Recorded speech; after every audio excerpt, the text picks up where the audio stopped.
Hello बच्चों, good morning. स्वागत है आप सबका स्टडी क्लासेस में। तो आज हम पढ़ाने जा रहे हैं कि कैसे हम पहचान करेंगे कि कौन सी अभिक्रिया ऑक्सीकरण अभिक्रिया हुई और कौन सी अभिक्रिया अवकरण अभिक्रिया हुई।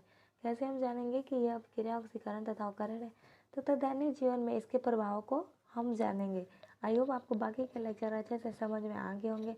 अगर आपको हमारा यह आज का वीडियो पसंद है तो प्लीज़ तथा ऑक्सीकरण अवकरण का पहचान करना समझ में आ जाए तो प्लीज़ इस चैनल को लाइक सब्सक्राइब एंड ज़्यादा से ज़्यादा शेयर करें तथा बेल आइकन को दबाकर ऑल पर कर दें ताकि हमारे सभी वीडियो के नोटिफिकेशन आपको मिलता रहे। तो आइए अब हम जानते हैं कि कैसे हम ऑक्सीकरण अभिक्रिया की पहचान करें।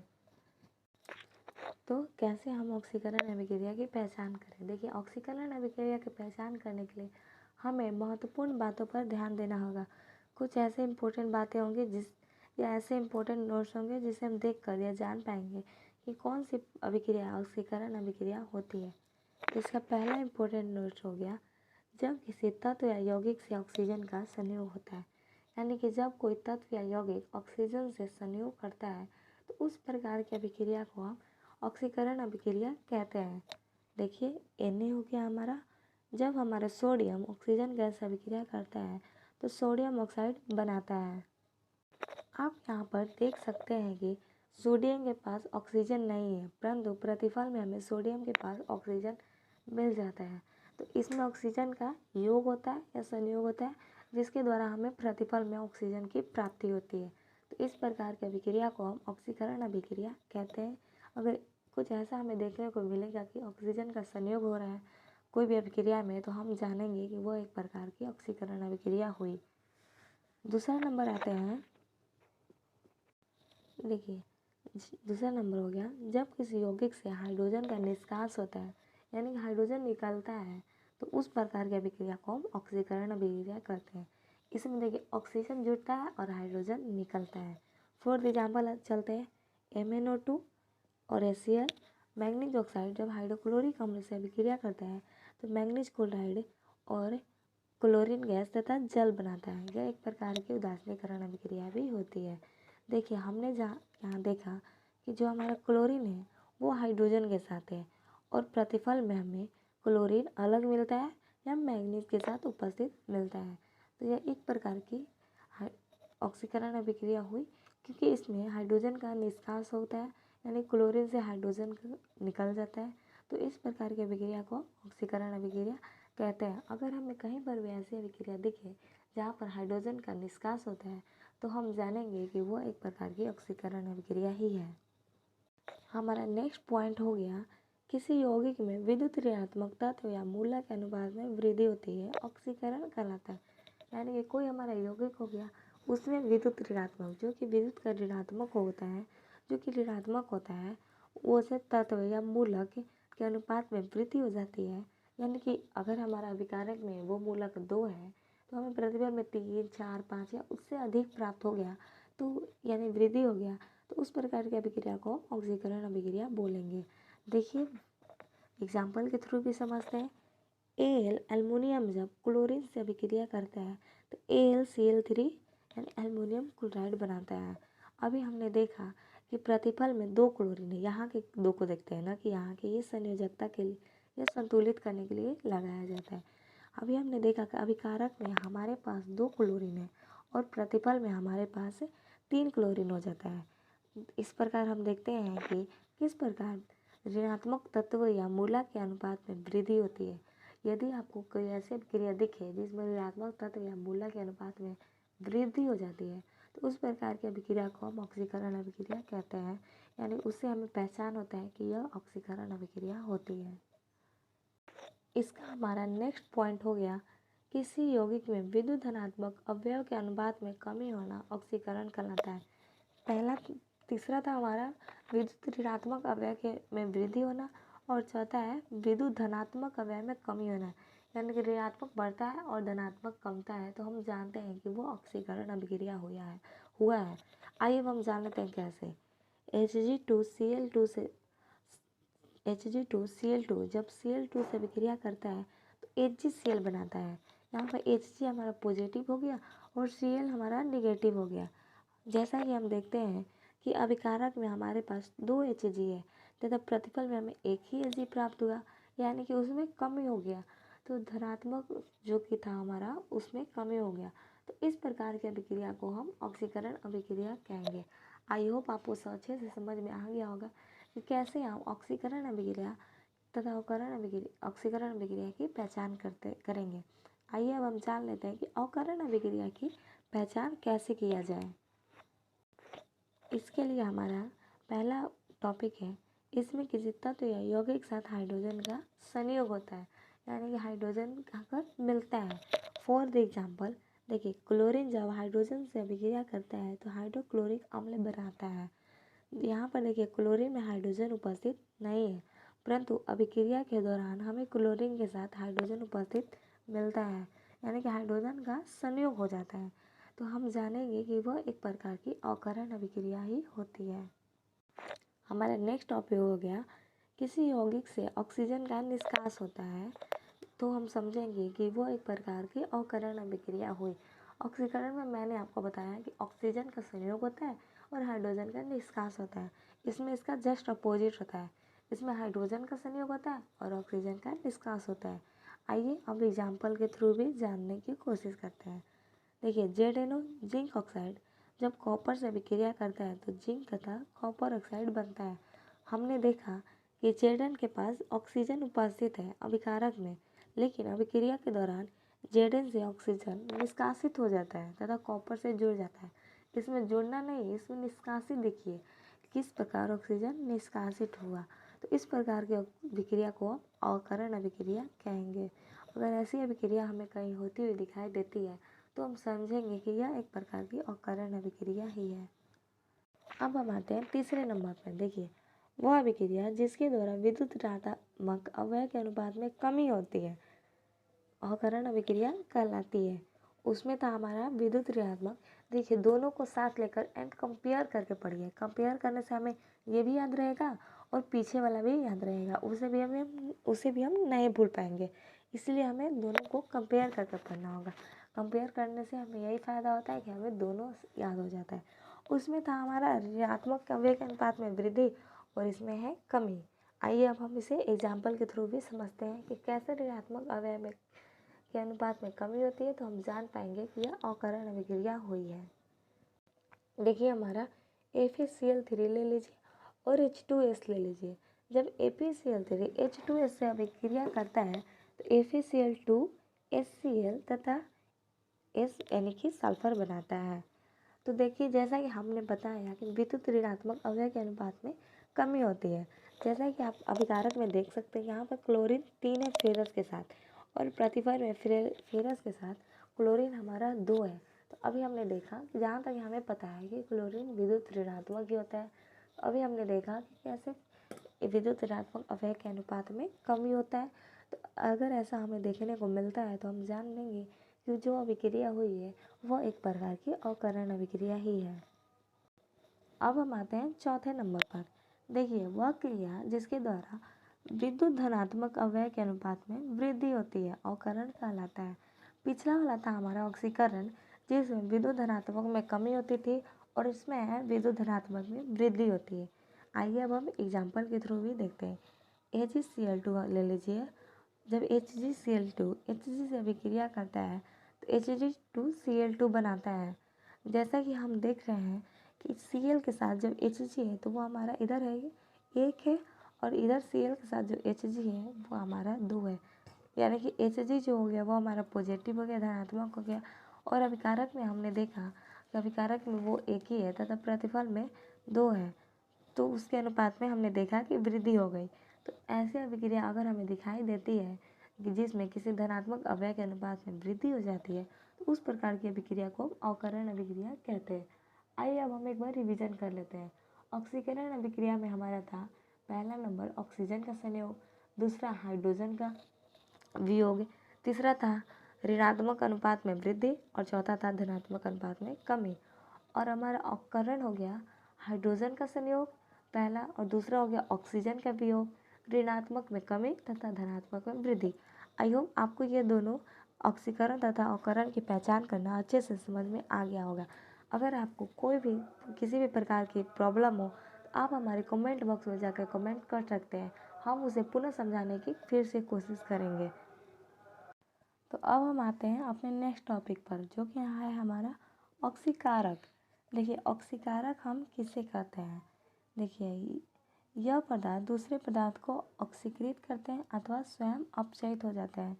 यानी कि कोई ऐसा पदार्थ जो ऑक्सीकरण की क्रिया को करने में उसकी मदद करती है, परंतु वो एक अकारक होता है, स्वयं अपकृत हो जाता है, उसे हम ऑक्सीकारक कहते हैं। इसका दूसरा नंबर है ऑक्सीकारक पदार्थ रेडॉक्स अभिक्रिया में इलेक्ट्रॉन ग्रहण करते हैं, जिससे इनकी ऑक्सीकरण संख्या घटती है। ऑक्सीकारक पदार्थ जब रेडॉक्स अभिक्रिया में भाग लेता है तो वो इलेक्ट्रॉनों को ग्रहण कर लेता है, जिससे उसकी स्वयं की ऑक्सीकरण संख्या घट जाती है तथा दूसरे पदार्थों को ऑक्सीकरण संख्या को बढ़ाकर ऑक्सीकरण करने में मदद करता है। इसका तीसरा इम्पोर्टेंट बात हो गया उच्च विद्युत ऋणात्मकता वाले पदार्थ प्रबल ऑक्सीकारक होते हैं। यानी कि ऐसा पदार्थ जिसकी विद्युत ऋणात्मकता उच्च होती है वो एक प्रबल ऑक्सीकारक का कार्य करता है। यानी कि वो ऑक्सीकरण की क्रिया को जल्दी से संपन्न होने में मदद करता है। उच्च ऑक्सीकारक ऋणात्मक वाले पदार्थ हो गया हमारा ऑक्सीजन हो गया, ओजोन हो गया इत्यादि। अब हम जानते हैं अकारक के क्या क्या गुण हैं, वो किस प्रकार की अकरण की अभिक्रिया को करने में मदद करता है।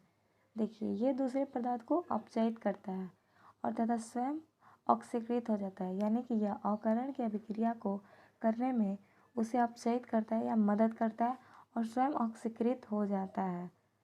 दूसरा नंबर हो गया हमारा अपचायक पदार्थ रेडॉक्स अभिक्रिया में इलेक्ट्रॉन का त्याग करते हैं, जिससे इनकी ऑक्सीकरण संख्या बढ़ती है। यानी कि ऐसे पदार्थ जब रेडॉक्स अभिक्रिया में भाग लेते हैं तब ये इलेक्ट्रॉन का त्याग कर देते हैं, जिससे इनकी ऑक्सीकरण संख्या बढ़ जाती है। इनकी अपनी ऑक्सीकरण संख्या तो बढ़ जाती है, परंतु दूसरे पदार्थों की ऑक्सीकरण संख्या घटा देते हैं तथा अवकरण अभिक्रिया में मदद करते हैं। तीसरा नंबर हो गया हमारा उच्च विद्युत धनात्मक वाले प्रबल पदार्थ अकारक कहलाते हैं। उसमें था हमारा उच्च विद्युत ऋणात्मकता वाले पदार्थ ऑक्सीकारक कहलाते हैं। इसमें है हमारा उच्च विद्युत धनात्मक वाले पदार्थ अकारक कहलाते हैं। यानी ऐसे पदार्थ जिसकी धनात्मकता उच्च होती है, जैसे कि हमारा जिंक हो गया, एल्युमिनियम हो गया इत्यादि। इन सभी पदार्थों की विद्युत धनात्मकता उच्च होती है। आई होप आपको ऑक्सीकारक और अकारक अच्छे से समझ में आ गए होंगे। देखिए दैनिक जीवन में ऑक्सीकरण तथा अवकरण के प्रभाव, यानी कि दैनिक जीवन में हमारे ऑक्सीकरण तथा अवकरण के क्या क्या प्रभाव है। हम दैनिक जीवन में कैसे देखेंगे कि हमारे दैनिक जीवन में ऑक्सीकरण तथा अवकरण की अभिक्रियाएं भी संपन्न होती है। इसके लिए हमें कुछ एग्जाम्पलों पे गौर करना होगा। इन सब बातों पे हम गौर करके जान पाएंगे कि हमारे दैनिक जीवन में भी ऑक्सीकरण तथा अवकरण अभिक्रिया भी संभव होती है, न कि केवल रासायनिक सूत्रों में हमें यह देखने को मिलता है। देखिए पहला इसका एग्जाम्पल है भोजन का पचना। जैसा कि हम जानते हैं कि जब हम भोजन करते हैं तो वो पच कर हमें ऊर्जा देता है, जिससे हमारे शरीर को शक्ति मिलती है तथा वो अन्य प्रकार के कार्यों को कर पाता है। तो अब हम जानेंगे कि किस प्रकार भोजन से हमें ऊर्जा प्राप्त होती है। तो चलिए अब हम जानते हैं कि कैसे हमारा भोजन पचता है। देखिए हमारे भोजन में मुख्यतः कार्बोहाइड्रेट रहता है। ऐसे तो हमारे भोजन में प्रोटीन होता है, कैल्शियम होता है तथा अन्य प्रकार के वसा होता है तथा अन्य प्रकार के देखिए मेन रूप से हमारे भोजन में 5 तत्व होते हैं। ऐसे मुख्यतः कार्बोहाइड्रेट भी उपस्थित रहता है। देखिए पाचन की क्रिया में के क्रम में यह स्टार्च में अपघटित होकर ग्लूकोज बनाता है, जो हमारे शरीर की कोशिकाओं में उपस्थित ऑक्सीजन द्वारा ऑक्सीकृत होकर कार्बन डाइऑक्साइड और ऊर्जा के रूप में परिवर्तित हो जाता है। जो हमारा ग्लूकोज बनता है वो हमारे शरीर में उपस्थित ऑक्सीजन द्वारा, ऑक्सीजन जब हम सांस लेते हैं तो ऑक्सीजन लेते हैं, उसके द्वारा वो ऑक्सीकृत होता है, यानी कि उसमें ऑक्सीकरण की अभिक्रिया संपन्न होती है। तो यह कार्बन डाइऑक्साइड तथा ऊर्जा के रूप में परिवर्तित हो जाता है। सांस छोड़ने पर कार्बन डाइऑक्साइड गैस हमारे शरीर से बाहर निकल जाती है। जैसा कि हम बचपन से ही जानते हैं कि जब हम ऑक्सीजन ग्रहण करते हैं तो कार्बन डाइऑक्साइड को हम सांस के रूप में छोड़ते हैं। और ऊर्जा हमारे शरीर का ताप कायम रखता है एवं शारीरिक कार्य करने के लिए हमें बल प्राप्त करता है। इस प्रकार हमारा भोजन हमारे शरीर में पचता है और हमें ऊर्जा की प्राप्ति होती है। ये प्रक्रिया ऑक्सीजन के उपस्थिति में संभव होता है, इसलिए हम इसे ऑक्सीकरण अभिक्रिया भी कहते हैं, जो कि हमें दैनिक जीवन में देखने को मिलता है। अब आते हैं, हमारा दूसरा एग्जाम्पल हो गया भोजन का दुर्गंधित होना। जैसा कि हम जानते हैं, यदि हम किसी भोजन को 2 दिन 3 दिन या कुछ दिनों तक ऐसे छोड़ देते हैं तो उसमें से हमें कुछ गंध आने लगती है। हम बोलते हैं वो भोजन खराब हो गया या दुर्गंधित हो गया, उसे हम खराब भोजन या दुर्गंधित भोजन भी कहते हैं। आइए अब हम जानते हैं आखिर ये दुर्गंधित भोजन होता है कैसे होता है, भोजन हमारा दुर्गंधित कैसे होता है। देखिए, जब हम भोजन को खुली वायु में लंबे समय तक छोड़ देते हैं उसमें से दुर्गंध आने लगती है, अर्थात वह भोजन दुर्गंधित हो जाता है। इसे हम बासी भोजन भी कहते हैं। इसके स्वाद एवं गंध अप्रिय हो जाते हैं। देखिए, जब हम भोजन को खुली वायु में लंबे समय तक, ऐसे थोड़ी देर रखने से नहीं होगा, जब हम लंबे समय तक कुछ दिनों तक छोड़ देते हैं उसमें से हम देखेंगे कि उसमें से गंध आती है, जो कि भोजन का दुर्गंधित होना को डिनोट करता है, जिसे लोग बोलचाल की भाषा में ऐसे घरों में बासी भोजन भी कहते हैं। इसका स्वाद आप देखिएगा कि बहुत ही खराब और इसका गंध बहुत ही अप्रिय हो जाता है। ऐसे हमारा भोजन दुर्गंधित हो जाता है, जो कि ऑक्सीजन की उपस्थिति में होता है। इस कारण यह ऑक्सीकरण अभिक्रिया भी होती है, जो हमें दैनिक जीवन में देखने को मिलती है। देखिए, हमारा नेक्स्ट टॉपिक है भोजन के अप्रिय होने का कारण, यानी कि कैसे हमारा भोजन दुर्गंधित या अप्रिय या बासी हो जाता है। आइए अब हम जान लेते हैं कि यह होता कैसे है। देखिए, भोजन के अप्रिय होने का कारण यह है कि भोजन में उपस्थित वसा और तेल काफ़ी लंबे समय के पश्चात वायु के ऑक्सीजन द्वारा ऑक्सीकृत हो जाते हैं, जिससे उसके गंध एवं स्वाद अप्रिय हो जाता है। जैसे कि मैंने आपको बताया कि यह अभिक्रिया ऑक्सीजन की उपस्थिति में होती है। तो भोजन में मैंने आपको बताया कार्बोहाइड्रेट होता है, वसा होता है, प्रोटीन होता है, कैल्शियम होता है, तेल होता है। ये सभी ऑक्सीजन के संपर्क में जब आते हैं तो ऑक्सीकृत होने लगते हैं, जिससे उसके गंध एवं स्वाद अप्रिय हो जाता है, जिससे हमें पता चलता है कि जो हमारा भोजन है वो अप्रिय हो जाता है, यानी कि खाने योग्य नहीं होता है। अब हम जानते हैं कि भोजन को कैसे हम दूषित या अप्रिय होने से रोक पाएंगे। ऐसा क्या हम करें कि हम भोजन को दूषित होने से रोक सकते हैं। देखिए, पहला नंबर हो गया हमारा वसा युक्त भोजन में एक विशेष प्रकार के पदार्थ जो कि हमारा होता है सिट्रिक अम्ल, जिसे एंटीऑक्सीडेंट भी कहते हैं, मिला देने से भोजन का ऑक्सीकरण रुक जाता है। वसा युक्त जिसमें वसा उपस्थित हो उसमें अगर हम सिट्रिक अम्ल या जिसे हम एंटीऑक्सीडेंट भी कहते हैं, जब हम मिला देते हैं तो हमारा भोजन ऑक्सीकरण नहीं होता है और वह दूषित भी नहीं हो पाता है। दूसरा नंबर हो गया घरों में भोजन को रेफ्रिजरेटर में रखकर भी उसके ऑक्सीकरण को कम किया जा सकता है। जैसा कि हम जानते हैं कि कई घरों में रेफ्रिजरेटर यानी फ्रिज होता है, जिसमें भोजन को रखने पर वो ख़राब नहीं होता है। आइए अब हम जानते हैं ये कैसे ख़राब नहीं होता है। देखिए, इसमें ऑक्सीजन, रेफ्रिजरेटर जो होता है वो हमारा बर्फ़ जमाता है, यानी कि ऑक्सीजन या ठंडे वायु को जमाने का काम करता है। तो वो हमारे ऑक्सीजन में से ठंडे वायु को खींच लेता है तथा बर्फ़ जमाता है, जिससे हमारे ऑक्सीजन में कमी हो जाती है तथा भोजन खराब नहीं होता है। ऐसा नहीं अगर रेफ्रिजरेटर में रख कर हम कब सालों साल रख दे तो भोजन हमारा ख़राब नहीं होगा। बहुत लंबे समय तक रखने के तो ख़राब हो सकता है, लेकिन कुछ लंबे 1 दिन 2 दिन ऐसे रखेंगे तो हमारा भोजन दूषित नहीं होगा।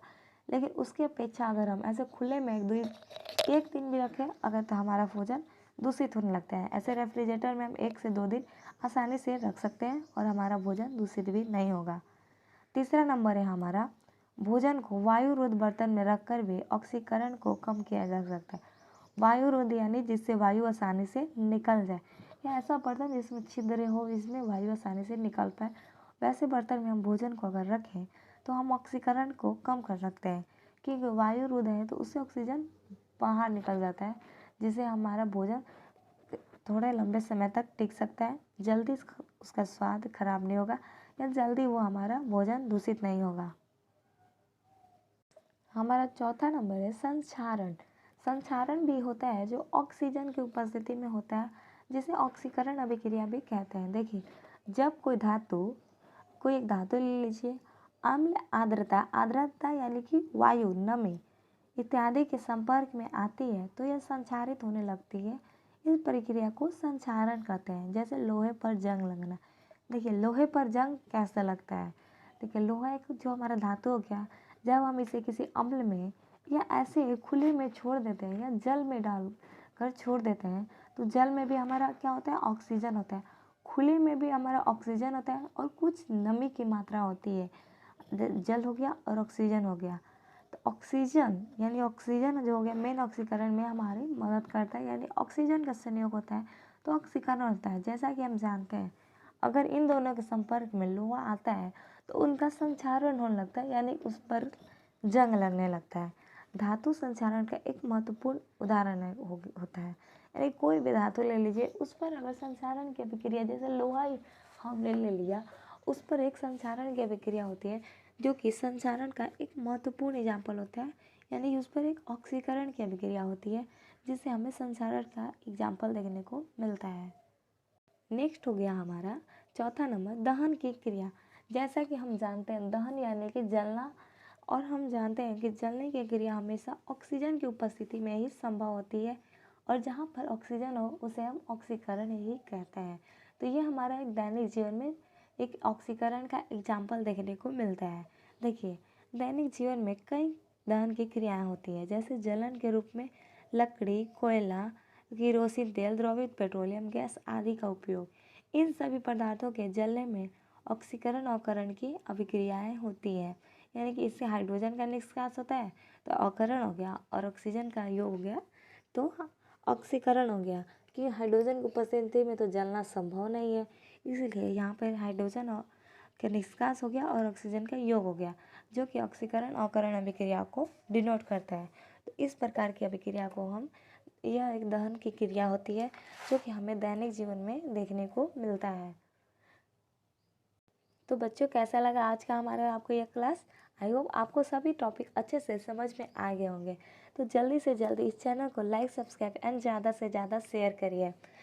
तो और एक आप जल्दी से जल्दी इस चैनल को आप लाइक कीजिए, सब्सक्राइब कीजिए एंड शेयर कीजिए और कमेंट कीजिए तथा बेल आइकन को दबा दीजिए ताकि हमारे आने वाले सभी वीडियो का नोटिफिकेशन आपको मिलता रहे।